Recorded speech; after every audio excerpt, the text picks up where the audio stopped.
अस्सलाम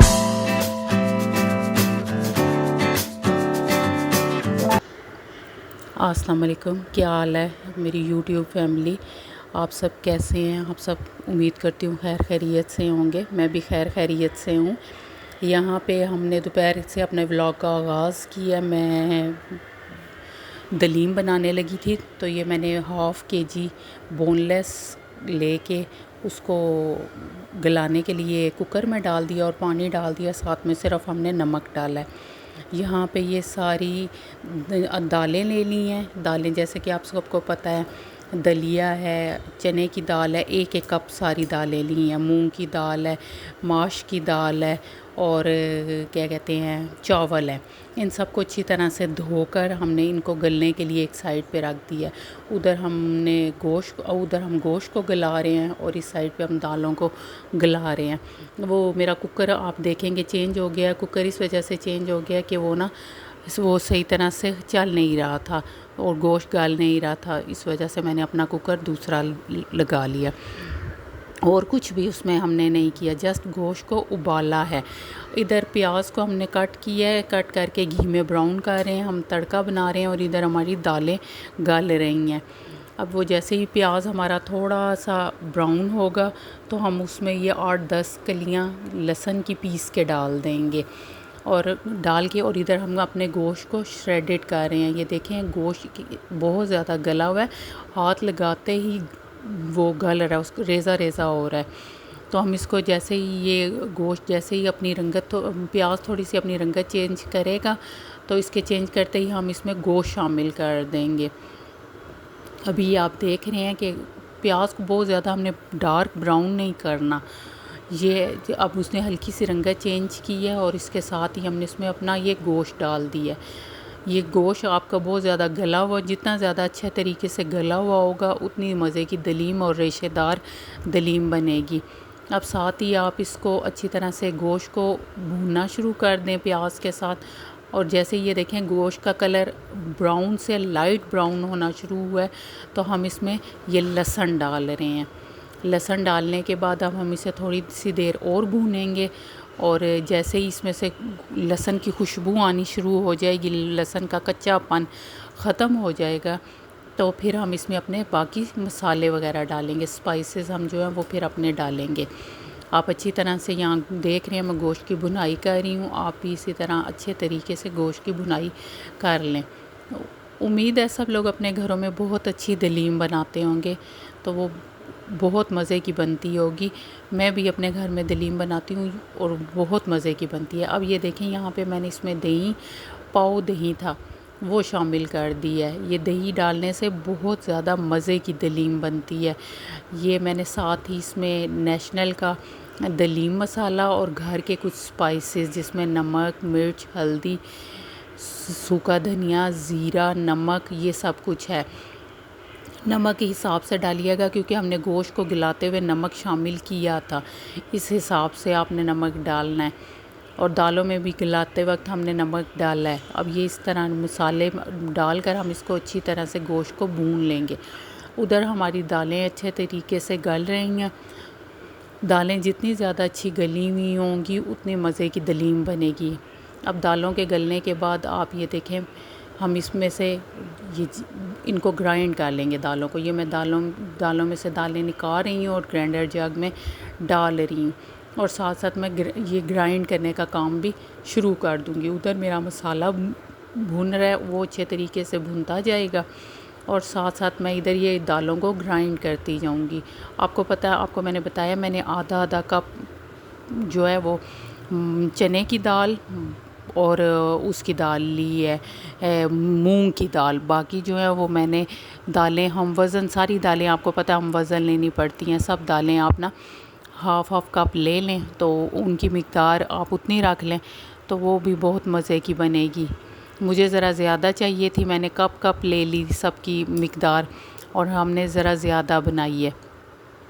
ये देख लें अच्छे तरीके से ग्राइंड करती जा रही हूँ और इनको मैं देचके में उंडेलती जा रही हूँ।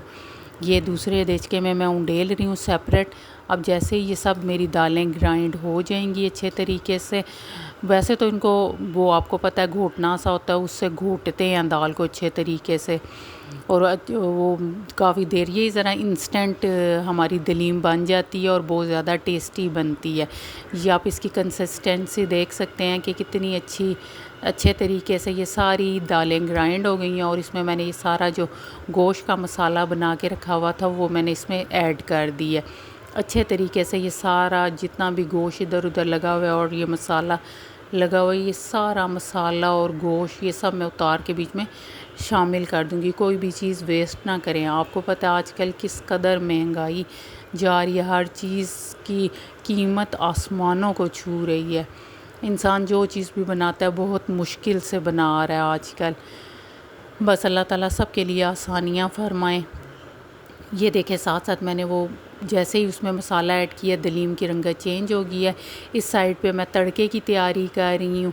ये मैंने एक प्याज चॉप करके डाल दी है, और जैसे ही ये मेरा प्याज थोड़ा सा कलर चेंज करेगा हम इसमें नमक मिर्च हल्दी ज़ीरा ये डाल देंगे। साथ साथ मैं इसके लवाजमात कट कर रही हूँ। ये देखें नींबू, इनके बगैर तो दलीम आपको पता मज़े की बनती ही नहीं है।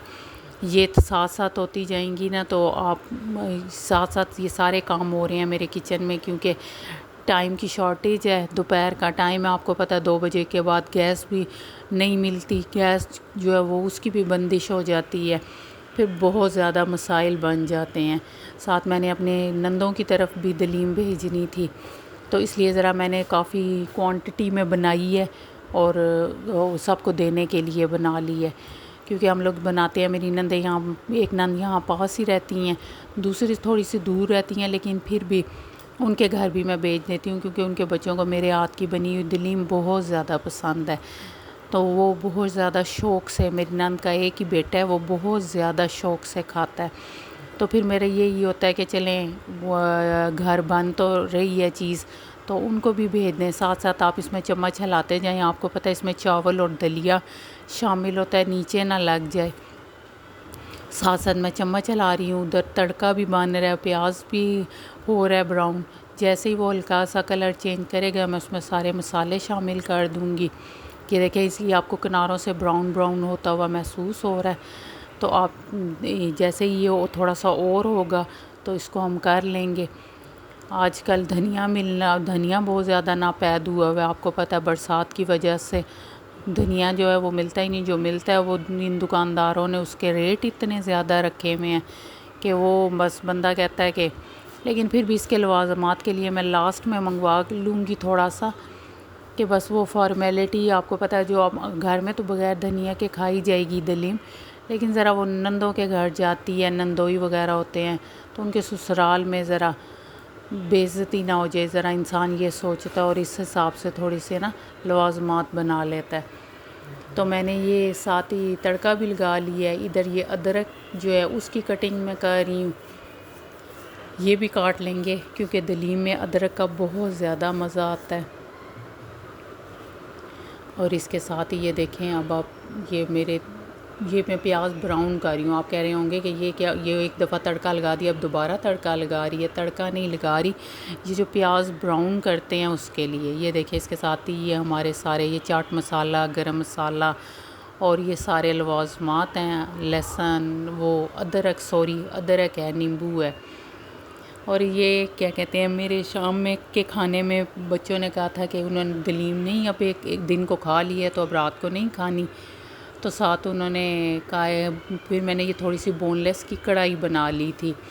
कुछ को दलीम खानी थी, कुछ को दलीम नहीं खानी थी, जिसकी वजह से मुझे बोनलेस मैंने थोड़ी सी कढ़ाई बना ली है, जिसमें मैंने ये पिसे हुए टमाटर और नमक मिर्च बेसिक से स्पाइसेस हैं, कोई इतना ख़ास मसाला नहीं इसमें ऐड किया। बस ये बेसिक से मसाले डाल के मैं झटपट ये चिकन बना लूँगी, और बना के साथ मैं इनके रोटियां बना लूँगी। जिनको रोटियां खानी हैं उनके लिए रोटियां, और बच्चों की फरमाइश थी पराठों की, साथ साथ पराठे भी बन रहे थे।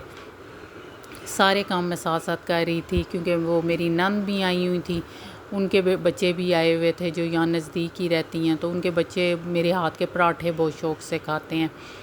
तो वो मैं उन बच्चों के लिए, अपने बच्चों के लिए और ससुर के लिए, सब के लिए ही रोटियां बना रही थी। कुछ घी वाली रोटियां थी, कुछ पराठे थे।